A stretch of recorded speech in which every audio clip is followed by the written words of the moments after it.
Peace, love, liberty, radio. And the walls come crashing down as the war at home reaches your town. You have no choice, it's safe and clean. We all submit to the war machine. Absolutely not. Not everyone submits to the war machine, and Stephen Hawking, who kind of is a machine, has come out in opposition to military robots. He's not the only one. Elon Musk has done so as well. And, you know, it's not really something that I've talked a lot about on this show, but if you listen to Free Talk Live at all, I'm a regular co-host, and you will know that I am not a fan of transhumanism. Like, there are some people that, you know, they welcome our new robot overlords that somehow assimilate with us and we all become the Borg or something along those lines. I'm not a fan. I do not have any desire to become a robot or have robots, like, put into my body, even though, like, the claim is these tiny little robots can do, like, amazing things, like, you know, arthritis will be gone and brain damage will be repaired and, like, everything wrong with you will be fixed if you just welcome your new robot overlords into your body. And I say no.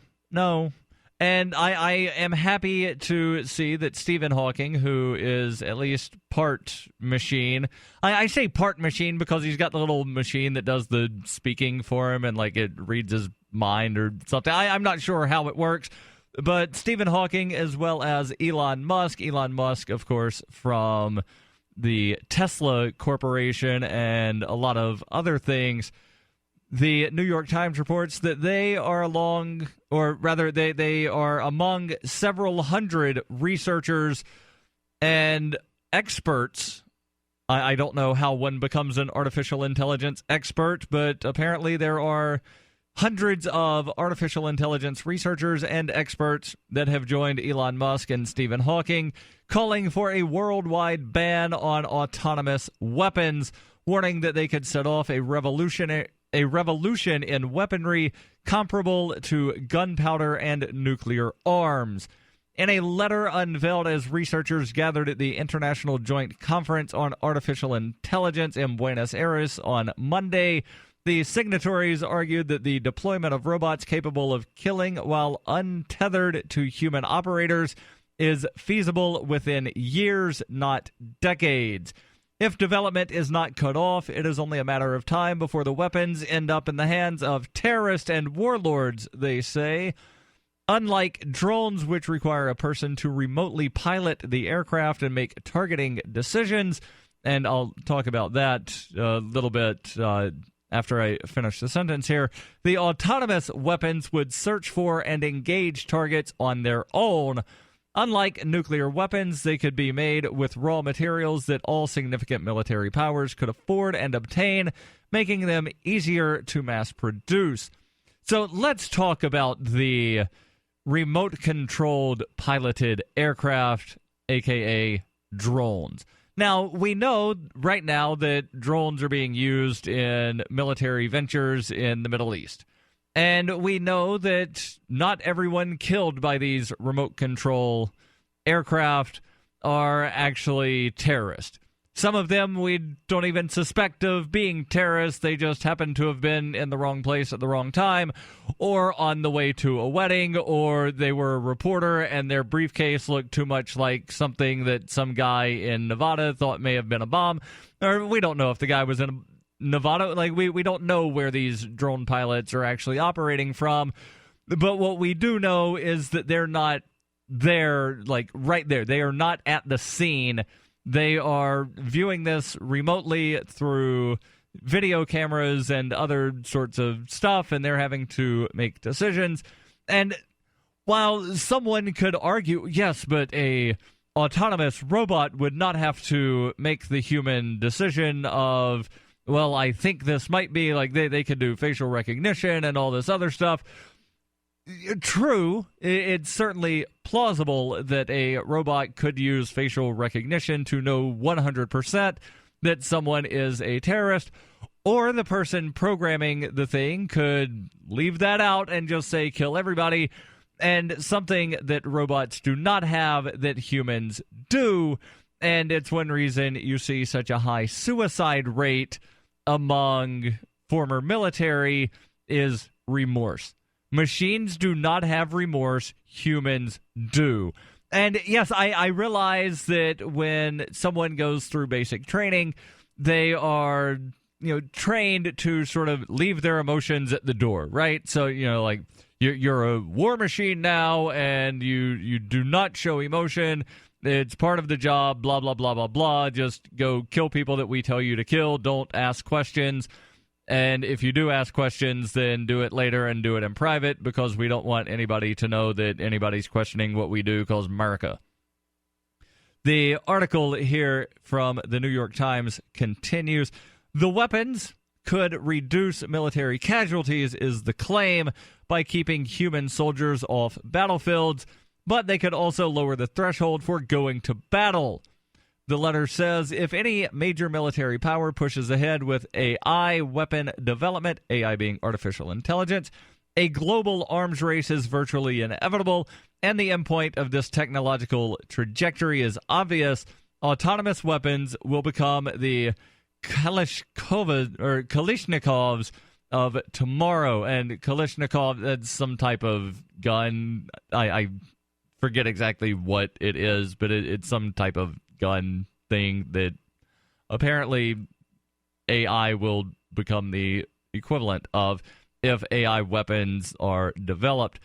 Elon Musk, the head of SpaceX, has raised warnings about artificial intelligence before, calling it probably humanity's biggest existential threat. Stephen Hawking, the physicist, has written that while development of artificial intelligence could be the biggest event in human history, unfortunately, it might also be the last. The letter says artificial intelligence has great potential to benefit humanity in many ways. Proponents have predicted applications in fighting disease, mitigating poverty, and carrying out rescues. An association with weaponry, though, could set off a backlash that curtails its advancement. Other notable signatories to the letter include Steve Wozniak, the co-founder of Apple, Noam Chomsky, the linguist and political philosopher, and Demis Hassabis, the chief executive of the artificial intelligence company Google DeepMind. And, I don't think I've ever heard of Google DeepMind, but one would only think that Google would be involved in some sort of artificial intelligence stuff, right? Because, Google is pretty much involved in all things computer. They've got the autonomous car. And that's one thing that I find somewhat ironic in this, is that Google, who is developing a autonomous car, is opposed to artificial intelligence as far as weaponized AI. And at least they're drawing the line somewhere, right? So they're saying, some AI is good, but all AI would not be good. So congrats to Google for that, I guess. But hopefully weaponized robots is not something we will ever have to deal with, because I do not welcome the robot overlords. When her plush and comfy life suddenly and unexpectedly fell apart, Brooke and her dog Cloud set out to defy the odds. If this is a man's world, as they say, living on the streets is no place for a young woman. One day she awoke in the redwood forest and realized she had become a hobo, and would ultimately come to know exactly what it means to survive. How to Be a Hobo by Brooke Willett is available from Amazon.com and all major bookstores. Hi, I'm Darryl W. Perry, and I need your help to give away my newest book. Yes, you heard that right. I want to give away my newest book, A Rebel's Journey. The book describes my path to the ideas of liberty, which began as a search for traditional values. I will only give away the book if I reach my fundraising goal of $2,500. But wait, there's more! If you donate, not only can you get the ebook and the audiobook for free, but you can get bonus audio content, including interviews with Jeffrey Tucker, Lynn Albrecht, Ben Stone, Gardner Goldsmith, and Stephen Kinsella. Or you can get a signed copy of the paperback book and more. Your donation will serve to replace the profits I would have earned through a more traditional publication of the book. The funds raised will allow me to get the book into the hands of more people and to promote the book to a wider audience. To find out more about the book or to donate, visit arebelsjourney.com. You're listening to Peace, Love, Liberty Radio with Darryl W. Perry.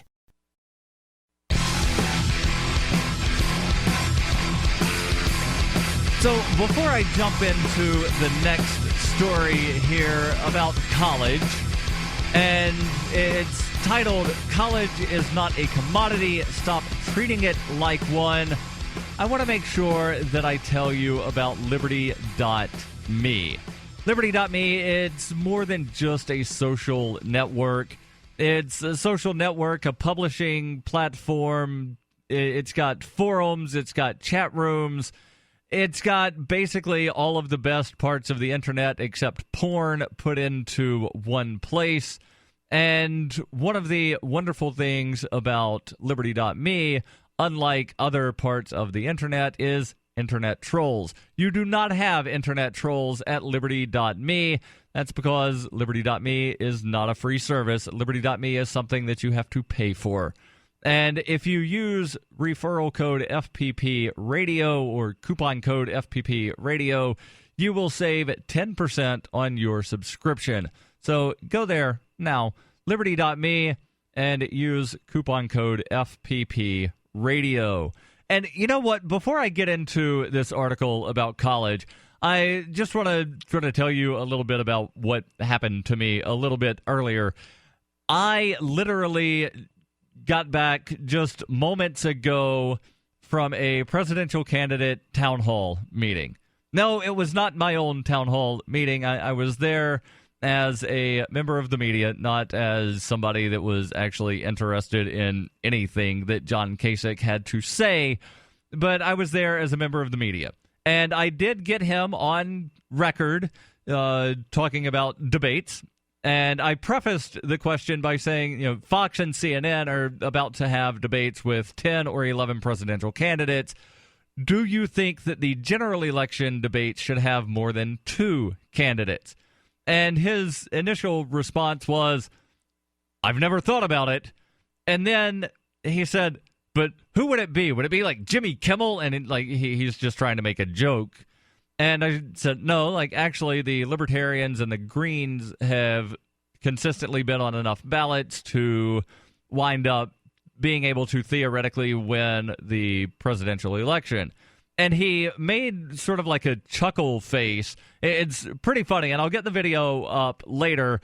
And after I get the video up, I will append the show notes, but I'll post the link definitely on the Facebook page for Peace, Love, Liberty Radio. And he made this sort of, chuckle face, and he was like, oh, them. He said, I did a thing with a Green Party candidate a couple years ago. We have to see if they're serious. And then quickly went on to the next question before I could ask, how do you determine whether or not somebody's serious? But at least he wound up going on record of, giving some kind of response. It's certainly not the response that I, as a third-party candidate, would prefer, but at least he admitted, he's never thought about it, and then, we've got to see how serious they are. Well, who determines how serious they are? Because right now, you're not even, registering in the polls, but you're going to be in one of these debates from either Fox or CNN.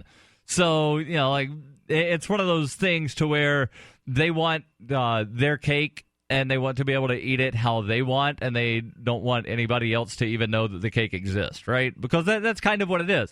They don't really want people that are third-party candidate supporters to pay attention to how they do their stuff. They just want you to know, well, when it comes turn, you still have to sit over at the kids' table because we have determined that you're not serious enough to sit at the big boy table. No, it doesn't matter that you're on enough ballots to where, in theory, you could win the presidential election. We have determined that you are not serious, so you stay at the kids' table. And I did not get to, during the media section, which is where I got to ask him the question about the debates, I did not get the chance to ask the question about what he thought about whistleblowers. But after the event, like everybody's leaving, and he's standing outside getting a picture taken with some high school athlete or something that traveled all the way from Ohio to meet him in New Hampshire for some reason. Like, the whole thing just sounded weird. And so as he's walking away, I asked if he had any comments about whistleblowers such as Edward Snowden or Private Manning. And he did not even acknowledge my question, did not even acknowledge me or anything, and was asking about, how close is this diner that we're going to? So, I could have gone to the diner and tried to ask the question again, but I figured, I've already asked the question once. He didn't respond. What's the point of me asking again and him not responding? Like, there's already video of him not responding. So I'll get that video up, as well as the entire town hall meeting, if anybody cares to listen to this blowhard. There are a couple of things that he said that are kind of funny, where he said Robin Hood doesn't work, which is kind of strange because Robin Hood took money from the government and gave it back to the poor that had their money stolen from government. It wasn't what people think of, we're taking money from the wealthy and giving it to the poor. No, Robin Hood took money from the sheriff and King John or Prince John and gave it back to the people that had been stolen from, or rather that the money had been stolen from. So yes, Robin Hood does work when you give money back to the people that had it stolen from them in the first place. So let me jump into, speaking of stealing things and people getting money, let's jump into the article here about college and why it should not be treated like a commodity. The article here from the Washington Post says, pick up any paper or magazine and you're likely to see a front page article on college. It costs too much, spawns too much debt, or isn't worth it. I entered academia 52 years ago, writes the author of this article, as a student of Latin and Greek, expecting to enter a placid sector of American life, and now find my chosen profession at the center of a media maelstrom. With college replacing high school as the required ticket for a career, what used to be a quiet corner is now a favorite target of policymakers and pundits. Unfortunately, most commentary on the value of college is naive, or worse, misleading. And I definitely want to get into what he writes a little bit more, but I think that there's too much emphasis on college right now because one can learn without going to sort of an organized education center, because there are a lot of people that never went to college that own their own businesses. There are a lot of people that dropped out of high school that own their own businesses and employ a lot of people. Now, I did go to college. I only went to community college. I went for 2 years, and I would have liked to have gone to a 4-year school, but I didn't want to take on the debt. And the field that I was thinking of going into in a 4-year degree would have been broadcast meteorology. Now, the degree that I have, it's an Associates of Applied Science in Mass Communications, and I'm kind of using that today, but there was a long period of my life to where that degree did absolutely nothing for me.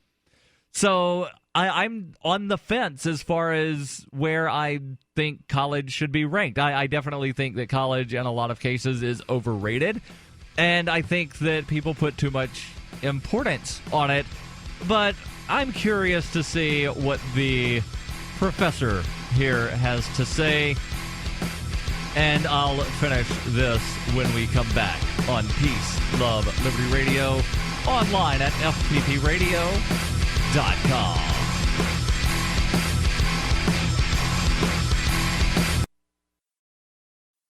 The Doublespeak Dictionary by Leslie Starr O'Hara satirizes the marked difference between the ideal of we the people and the reality of we the elite, while offering an insightful glimpse into the clockworks of the totalitarian mind. Ever irreverent, but never irrelevant, the Doublespeak Dictionary serves as a subversive and humorous, but timely reminder that the emperor has no clothes. The Doublespeak Dictionary is available from Amazon.com and all major bookstores.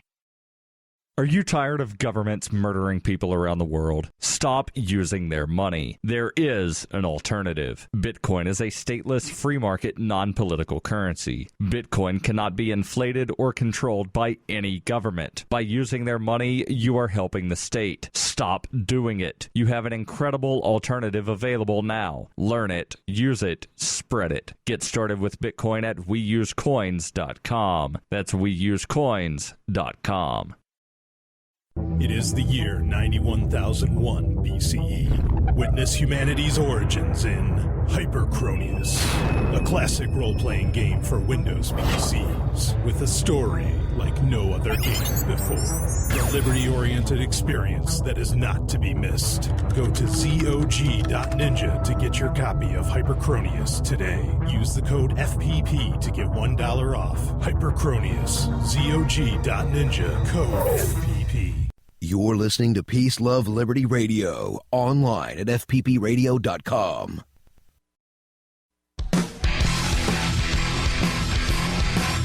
Now, before I finish the article here about the college not being a commodity and that people should stop treating it like a commodity, I want to make sure that I mention the book fundraiser, because there's only about a week left in this thing where I'm doing a fundraiser to do a unique publication of A Rebel's Journey. And as of earlier today, and I've not checked in several hours, so as of earlier today, the fundraiser was at 13% of the goal, meaning that we're sitting at about $320 of the goal of $2,500. And it does not appear, unless there's some sort of angel donor that comes in the final week here, it does not appear that I'm going to meet the goal. But I could still meet the 50% mark. And at 50%, the ebook would be given away for free. The audiobook would be as cheap as possible, and the physical book would be as cheap as possible through the distributors that I use. And I'm doing something special that's not listed in the perks, but everybody that donates is getting emailed about this. Everybody that donates will receive, in addition to the perks that they choose, will receive either the ebook or the audiobook free of charge. So any donation, if you donate $5, and the $5 donation, right now, all it says on the fundraiser is my gratitude. Well, you get my gratitude plus either the ebook or the audiobook, your choice. Find out more about the book or donate. You can do Bitcoin or the traditional Indiegogo fundraiser is linked to from arebelsjourney.com. That's all one word, arebelsjourney.com. So back to the article here from the Washington Post. He says, here's what I mean. What he's talking about is that most of the commentary on the value of a college education is naive or misleading.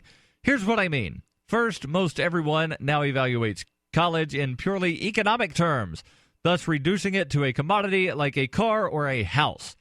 How does the average English major at college X earn 18 months, or rather, how much does an English major at college X earn 18 months after graduation?